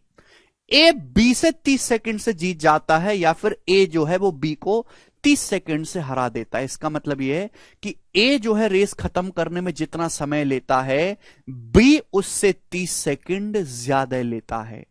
यानी कि अगर ए ने पूरी रेस, ए यहां से यहां तक अगर पूरी रेस 30 सेकंड में खत्म कर रहा है ए, तो 30 सेकंड में बी जो है हमारा यही दौड़ पाया। अगर ए पूरी रेस 30 सेकंड में खत्म कर रहा है, तो बी जो है मेरे प्यारे भी 30 सेकंड में केवल यहीं तक दौड़ पाया है। यानी कि बी को ये लेंथ दौड़ने में 30 सेकंड और लगेगा। यानी कि बी ये पूरी कंप्लीट रेस दौड़ेगा t+30 सेकंड में। ये तो मैं बता चुका हूं पहले, यहां दोबारा से आया है मेरे दोस्तों। नहीं, ए ने पूरी रेस खत्म करी है 30 सेकंड में, ए ने बी को 30 सेकंड से हराया, यानी कि बी पूरी रेस खत्म करने में टी से 30 सेकंड ज्यादा है। यानी कि बी लेता है t+30 सेकंड पूरी रेस करने में। समझ में आया? ठीक है जी, ये तो मैं ऑलरेडी आपको बता चुका हूं। जो मुझे समझाना है वो ये है, ध्यान सुनेगा, बहुत प्यार से समझिएगा मेरे प्यार। मैं इसको बड़ा कर दूं, थोड़ा सा बड़ा कर दे रहे, तभी आपको साफ साफ दिखाई देगा जी। In a 1 kilometer race, A gives a start of 100 meter to B and still wins over B by 30 second. 1 kilometre की रेस में A B को 100 मीटर की स्टार्ट देता है, और फिर भी A जो है वो B को 30 सेकेंड से हरा देता है। समझ में? सवाल को ढंग से पढ़ो, कंसेप्ट को, ठीक है ना। बार बार ये लैंग्वेज आएगी तो पूछना नहीं सर क्या मतलब है, कैसे हुआ कैसे हुआ कैसे हुआ, तो मैं बहुत गुस्सा करूंगा फिर। 1 किलोमीटर की रेस में ए बी को 100 मीटर की शुरुआत देता है and still wins over B by 30 second, और फिर भी जो है हमारा ए बी से 30 सेकेंड से जीत जाता है। क्या आपको ये बात समझ में आई है? यानी कि एक रेस हो रही है 1 किलोमीटर की 1000 मीटर की। ए यहां से दौड़ना शुरू करता है, ए कहता है बी को, भाई बी एक काम कर, तू मुझसे 100 मीटर आगे से दौड़ना शुरू कर। ए कहता है बी से, ए ने बी को 100 मीटर की शुरुआत दे दी, यानी कि बी दौड़ना शुरू करता है मेरे प्यारे भाई यहां से, बी दौड़ना शुरू करता है मेरे प्यारे भाई यहां से। यानी कि ए को रेस जीतने के लिए दौड़ना है 1000 मीटर, और बी को अगर रेस जीतनी है तो बी को दौड़ना है केवल 900 मीटर। ए को रेस जीतने के लिए 1000 मीटर दौड़ना है, जबकि बी को रेस जीतने के लिए केवल 900 मीटर ही दौड़ना है। ठीक है भाई। अब मेरे प्यार भी समझने की कोशिश करेगा। ए ने बी को अपने से 100 मीटर आगे खड़ा कर दिया, और उसके बावजूद भी ए ने बी को 30 सेकंड से हरा दिया। इसका मतलब यह है कि भाई ए ने जो है यहां से यहां तक की जो पूरी रेस है वो 30 सेकंड में खत्म करी। ए ने पूरी रेस खत्म करी है 30 सेकंड में। कितने समय में? 30 सेकंड में। लेकिन बी जो है वो 30 सेकंड में 900 मीटर नहीं दौड़ पाया। बी जो है वो 30 सेकंड में केवल इतनी ही दूरी दौड़ पाया, बी 30 सेकंड में यहां से यहां तक। यानी कि बी को ये लेंथ जाने में अभी 30 सेकंड और लगेंगे, बी को ये दूरी जाने में अभी 30 सेकंड और लगेंगे। यानी कि बी 900 मीटर दौड़ेगा t+30 सेकंड में। समझ में आया? आप बोलोगे हाँ जी सर बिल्कुल सही, ये समझ में आई है बात। किसी बालक को कोई डाउट, कोई समस्या? आप बोलोगे कोई समस्या नहीं। तो भैया ए जो है वो पूरी रेस दौड़ता है 1000 मीटर, और बी 100 मीटर आगे से दौड़ना शुरू करता है। बी को रेस दौड़ने के लिए जीतना है, केवल 900 मीटर ही दौड़ना है बी को रेस जीतने के लिए। ए ने पूरी रेस दौड़ी है माना 30 सेकंड में, लेकिन बी 30 सेकंड में पूरी रेस नहीं दौड़ पाया, क्योंकि बी को तो 900 मीटर ही दौड़ना है। यानी कि बी 30 सेकंड में केवल इतनी ही दूरी दौड़ पाया है। अभी बी को रेस खत्म करने में, ए ने तो रेस खत्म कर ली, 30 सेकंड और लगेंगे बी को। यानी कि बी यहां से यहां तक की पूरी दौड़ी, बी यहां से यहां तक की t+30 सेकंड में जाएगा।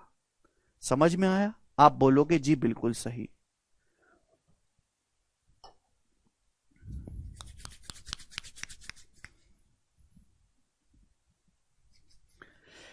यानी कि ए दौड़ता है 1000 मीटर t सेकंड में, और बी दौड़ता है 900 मीटर t+30 सेकंड में।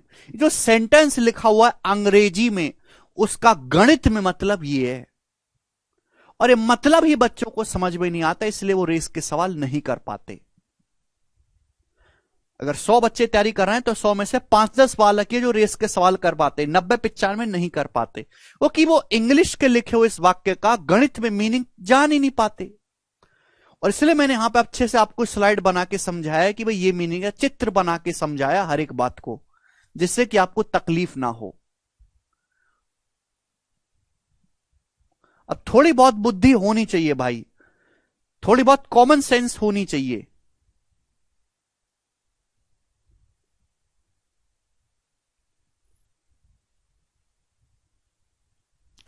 अगर आपको यह समझ में आया है तो सब लोग कमेंट में यस लिखेंगे, सब लोग कमेंट में यस लिखेंगे। जितने भी बच्चों को यह बात समझ में आई है सब कमेंट में यस लिखेंगे, यस हां जी समझ गए।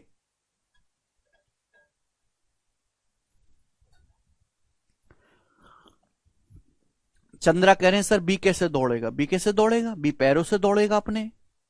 हाँ, रेस का क्वेश्चन प्री में भी आता है, मेंस में भी आता है, एमटीएस में भी आता है, सीएचएसएल में भी, सीपीओ में भी, सीडीएस में भी, बैंकिंग में भी, पुलिस के पेपर में भी। एक बार गूगल पे जरा लिख दो पुलिस के रेस के वाले सवाल, लाइन लग जाएगी पुलिस के पेपर में रेस के सवालों की जो प्रीवियस ईयर में आए हुए हैं। बहुत बढ़िया, सब बच्चों को आ चुका है, 2 लड़कियों को छोड़ के बस। तो लड़कियों तुम छोड़ दो,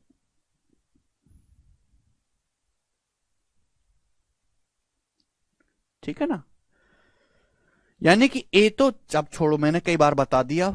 नेक्स्ट और लास्ट मेरे प्यारे भाई आपके सामने यहां पर कंसेप्ट बच्चों, और एक कंसेप्ट नहीं एग्जाम्पल है, कंसेप्ट नहीं मेरे प्यारे भाई एग्जाम्पल है, एग्जाम्पल।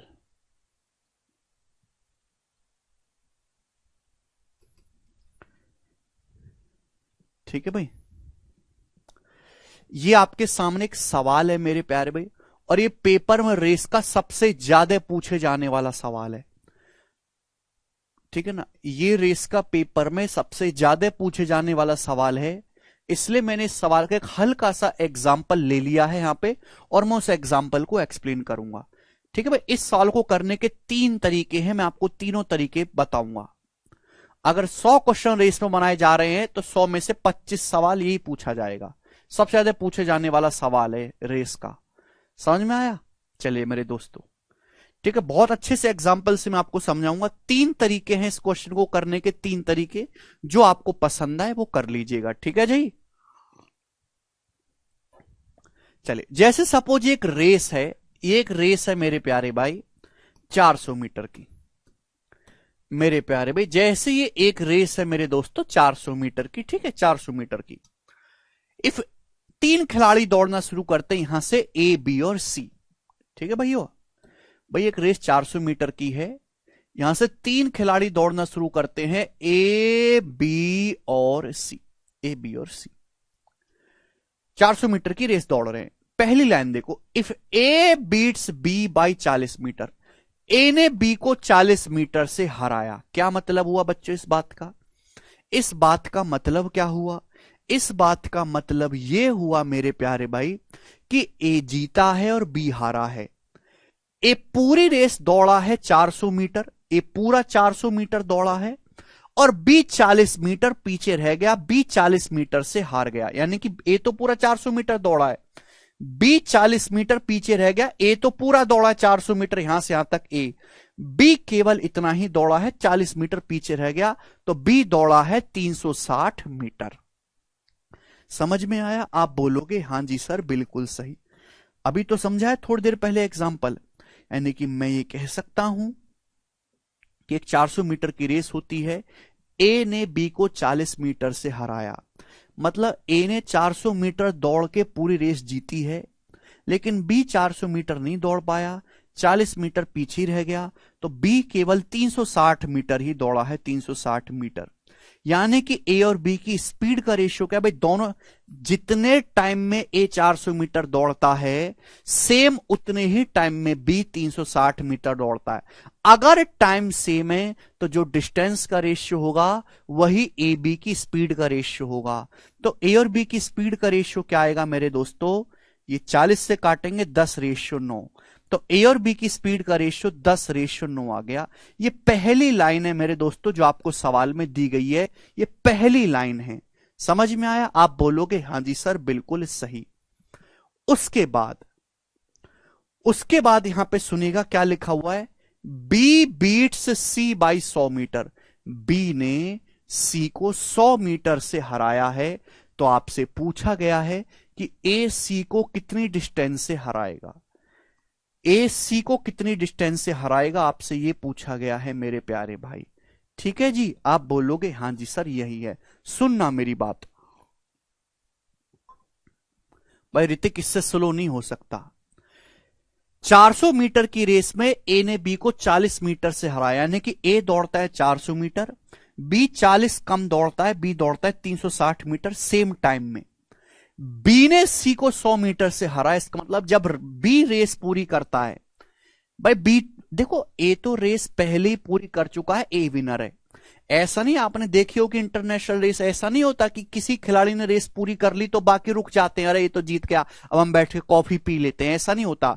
सारे खिलाड़ी जब तक दौड़ते हैं जब तक वो नीचे ना गिर पड़े या फिर रेस पूरी ना हो जाए। तो जब बी रेस पूरी करता है, जब बी रेस पूरी करता है 400 मीटर की, तो सी 100 मीटर पीछे ही छूट जाता है, यानी कि बी जो है वो सी को 100 मीटर से हराता है। यानी कि बी दौड़ता है 400 मीटर और सी उतने ही टाइम में दौड़ पाता है केवल 300 मीटर। 100 400 माइनस 100 300 मीटर, यानी कि जितने टाइम में बी 400 मीटर दौड़ता है उतने टाइम में सी 300 मीटर दौड़ता है। टाइम सेम है, बी और सी की डिस्टेंस का रेशियो क्या है 4:3, तो बी और सी की स्पीड का रेशियो भी 4:3 होगा। तो बी और सी की स्पीड का रेशियो कितना है 4:3, बी और सी की स्पीड का रेशियो। सवाल यह है कि ए ने सी को कितनी दूरी से हराया है मेरे प्यारे भाई, ए ने सी को कितनी दूरी से हराया, मेरा सवाल यह है। तो मेरे प्यारे भाई ध्यान सुनेगा, जितने टाइम में ए 400 मीटर दौड़ता है उतने ही समय में बी दौड़ता है 360। जितने टाइम में बी 400 मीटर दौड़ता है सी दौड़ता है 300। ए ने सी को कितने मीटर से हराया, इसका मतलब यह है कि भाई अगर ए 400 मीटर दौड़ा है तो बताओ सी कितने मीटर दौड़ा होगा, जवाब दो। ये दो अलग अलग रेशियो, मुझे इन दोनों रेशियो को कंबाइंड करना है। दोनों में यहां पर 360 मीटर, दोनों में यहां पर बी कॉमन है, दोनों में यहां पर बी कॉमन है, मुझे बी को सेम करना पड़ेगा। दोनों में यहां पर बी कॉमन है, बी सेम करना पड़ेगा। ये ए बी का रेशियो है, ये बी सी का रेशियो है, दोनों में बी कॉमन है, मुझे बी को सेम करना पड़ेगा। यहां बी 360 है या 400 है, सेम बनाना पड़ेगा। तो 400 को भी अगर 360 बनाना है, 400 को भी अगर 360 बनाना है तो 0.9 से गुणा करनी पड़ेगी। 0.9 की 400 में गुणा करेंगे 360, 0.9 की 300 में गुणा करेंगे 270 मीटर। यानी कि मैं ये कह सकता हूं मेरे प्यारे भाई कि जितने टाइम में ए 400 मीटर दौड़ता है उतने समय में बी 360 मीटर दौड़ता है और सी दौड़ता है 270 मीटर। तो ए 400 मीटर दौड़ेगा, सी 270 मीटर दौड़ेगा। तो ए ने सी को, ए जो है 400 दौड़ा, सी 270 दौड़ा, तो कितना कम 130 मीटर, यानी कि ए ने सी को 130 मीटर से हराया है। ए सी को 130 मीटर से हराएगा मेरे प्यारे भाई, समझ में आया। ये दो अलग अलग रेशियो, ये ए बी का है मेरे दोस्तों, बी सी का, इन दोनों को कंबाइंड करेंगे। तो यहां पे जब मैं कंबाइंड करूंगा, ए 400 दौड़ेगा तो सी दौड़ता है 270, यानी कि जो है ए से सी कितना कम, 130 मीटर कम दौड़ पाया है। तो ए ने सी को 130 मीटर से हराया है। अगर आप इस सवाल को इस तरीके से करना चाहते हैं, रेशियो से स्पीड निकाल के, आप जानते मुझे क्वेश्चन सॉल्व करने के लिए ए और सी की स्पीड का रेशियो चाहिए। ए बी की स्पीड का रेशियो क्या है 10:9, बी सी की स्पीड का रेशियो क्या है 4:3। अगर इन दोनों की सीधी सीधी गुणा कर देंगे, दोनों की सीधी सीधी, तो बी से बी कट जाएगा। तो ए और सी की स्पीड का रेशियो क्या आएगा, ए और सी की स्पीड का रेशियो आएगा 40:27, सीधी सीधी गुणा। ये ए और सी की स्पीड का रेशियो आ जाएगा 40:27। समझ में आप बोलोगे हां जी सर, ए और सी की स्पीड का रेशियो आएगा। यानी कि अगर ए 400 मीटर दौड़ता है, 40 किलो 400 मीटर, तो सी कितना दौड़ेगा 270 मीटर दौड़ेगा सी। तो ए ने सी को कितनी दूरी से हराया है, ए सी को 130 मीटर की दूरी से हराएगा, 130 मीटर की दूरी से। ये हो गया, समझ में आया। आप बोलोगे हां जी सर। जिसको यही नहीं पता कंबाइन कैसे किया, वो भैया वो रेशियो पढ़ो, जाके रेशियो पढ़ो।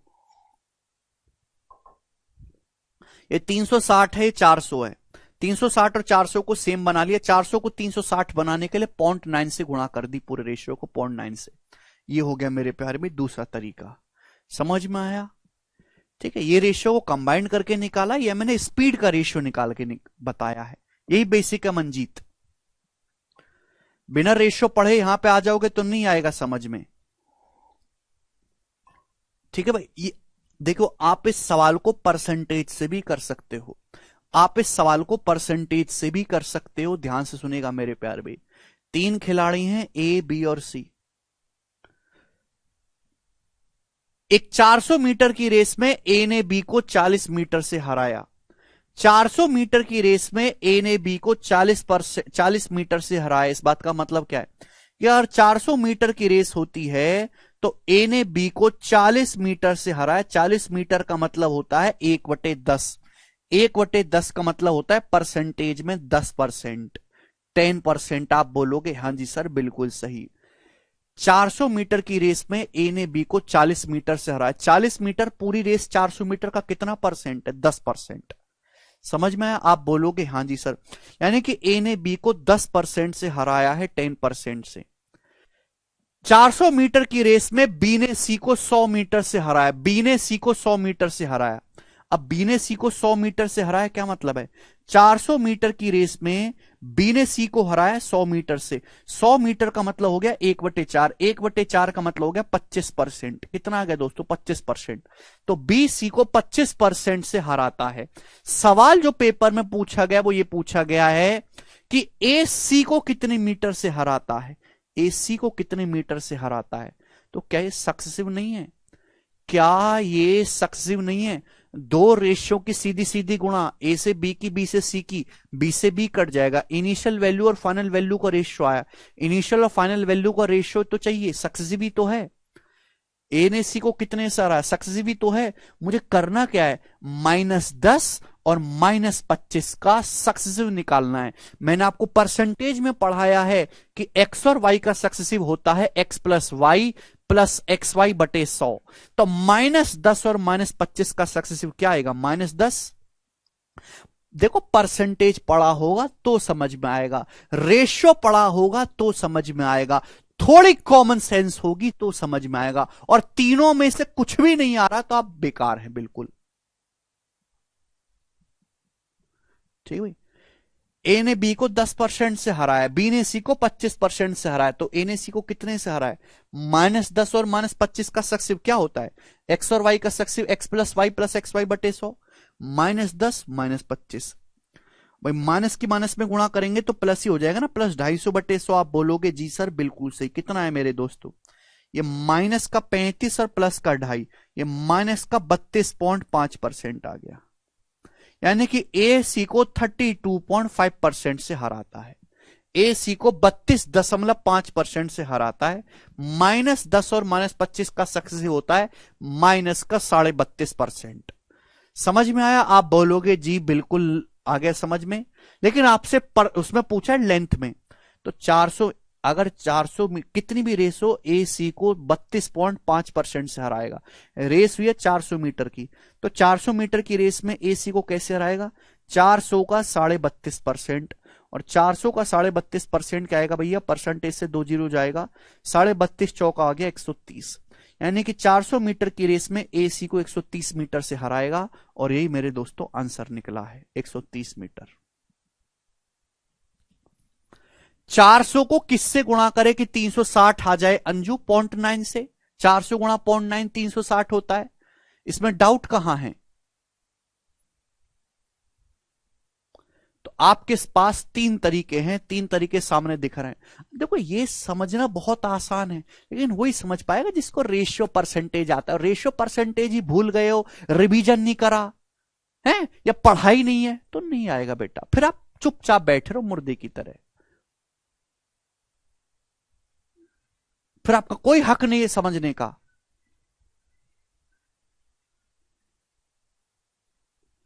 जिस बच्चे ने परसेंटेज रेशियो पढ़ा उसके लिए मजाक है, उसके लिए आसान है ये। मन ही मन में सोच रहा होगा कब सर आगे बढ़ेंगे, कब सर आगे बढ़ेंगे। 40 का 400 नहीं बेटा, ए ने बी को 40 मीटर से हराया, 400 मीटर की रेस में ए ने बी को 40 मीटर से हराया। 400 का 40 कितना होता है? 10%, तो 10% से पढ़ाया है।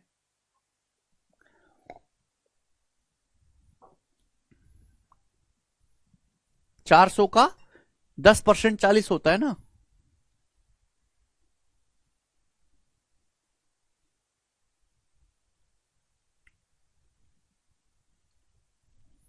सब आसान है लव कुश, कोई भी मुश्किल नहीं है इनमें, ठीक है जी। चलो, तो ये थी सारी थ्योरी जो मैंने आपको समझाई बड़े डिटेल में। अब हम इस पर बेस्ड सवाल करेंगे। सवाल तो खैर अगली अगली क्लास में सारे सवाल करवा दूंगा मेरे दोस्त, ठीक है ना।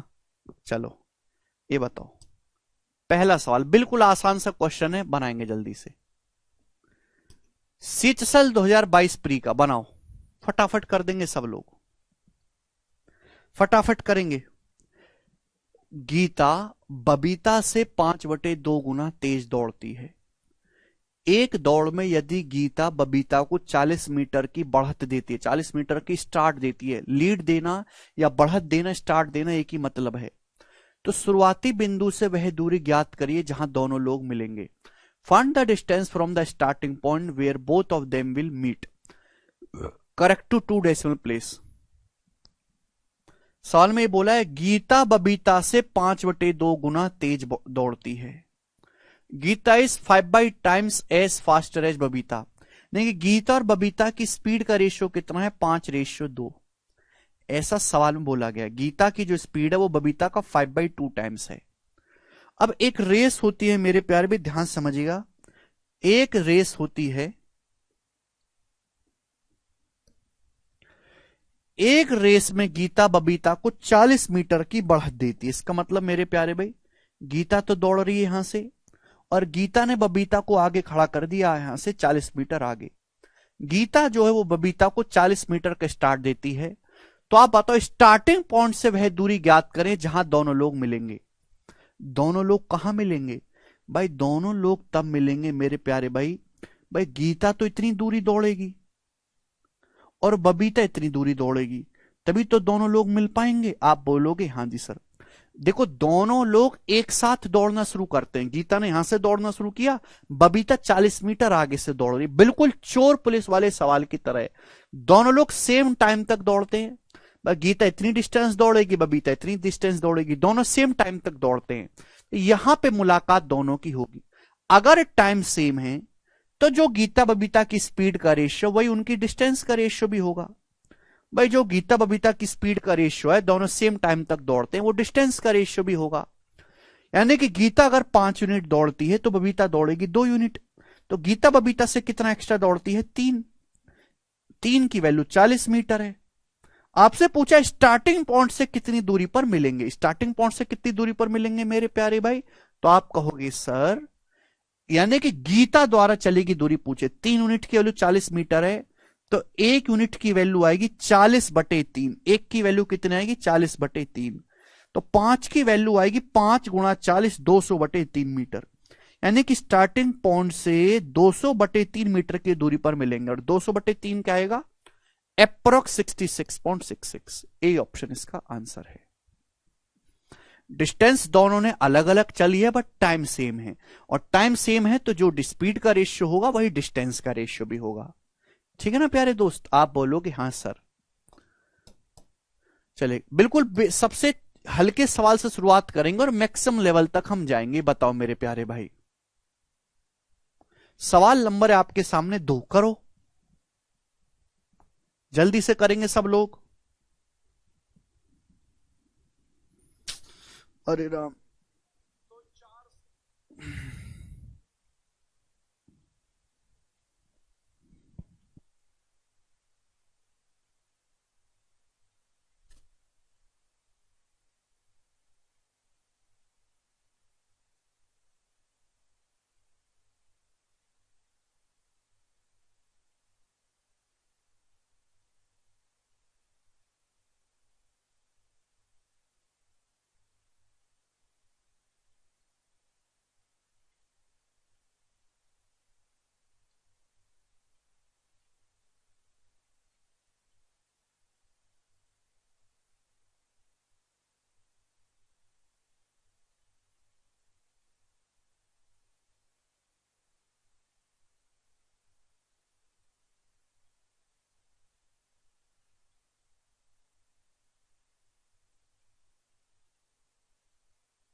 जी, अशोक भरत से बिल्कुल सेम सवाल है, बस देखो सेम सवाल है, चोर पुलिस वाला भी सवाल है, ये भी सेम क्वेश्चन है, लेकिन लैंग्वेज को एकदम अलग तरीके से लिखा गया और इस अलग तरीके में बालक घूम जाता है। अशोक भरत से 2 सही 2/3 गुना तेज दौड़ता है। नहीं कि अशोक और भरत की स्पीड का रेशियो क्या है, 2 सही 2/3 मतलब 8/3। अशोक और भरत की स्पीड का रेशियो है 8:3। मेरे प्यारे, बात को समझे, आप बोलोगे हाँ जी सर। यदि अशोक भरत को 160 मीटर की बढ़त देता है तो बोला है विनिंग पोस्ट जो है वो कितनी दूर होना चाहिए जिससे कि अशोक और भरत एक ही समय पर उस तक पहुंच सके, एक ही समय पर। यानी कि मेरे दोस्तों अशोक जो है वो भरत को 160 मीटर की शुरुआत देता है। अशोक जो है यहां से दौड़ना शुरू करता है, भरत जो है 160 मीटर आगे से दौड़ना शुरू करता है। तो जो आपकी बाउंड्री लाइन है, जो विनिंग लाइन है, वो कितनी दूर पर होनी चाहिए कि दोनों सेम टाइम पर वहां पहुंचे। दोनों सेम टाइम पर अगर पहुंचेंगे मेरे प्यारे भाई तो दोनों एक समय तक दौड़ेंगे, एक ही समय तक दौड़ेंगे। भाई दोनों एक साथ दौड़ना शुरू करते हैं, सेम टाइम में विनिंग रेस पूरी करते हैं, तो दोनों ने सेम टाइम तक ट्रेवल किया है। टाइम सेम है तो जो स्पीड का रेशियो वो डिस्टेंस का रेशियो है। अब अशोक भरत से कितनी डिस्टेंस एक्स्ट्रा दौड़ेगा, 5। 5 के लिए सवाल में 160 मीटर है, कितने गुना है आपके सामने, तो आप कहोगे सर 32 गुना है। तो आपसे पूछा गया है कि ये कितनी दूरी पर होना चाहिए, 8 की वैल्यू आपसे पूछे तो 8 की वैल्यू भी 32 गुना होगी। 8 की वैल्यू 32 गुना करेंगे तो 256 मीटर, और ये सवाल का आंसर आएगा मेरे दोस्तों यहां से बी ऑप्शन, एकदम करेक्ट। बात समाप्त। तो स्टूडेंट्स आज हम इतना ही छोड़ते हैं, बाकी हम कल करेंगे। बाय।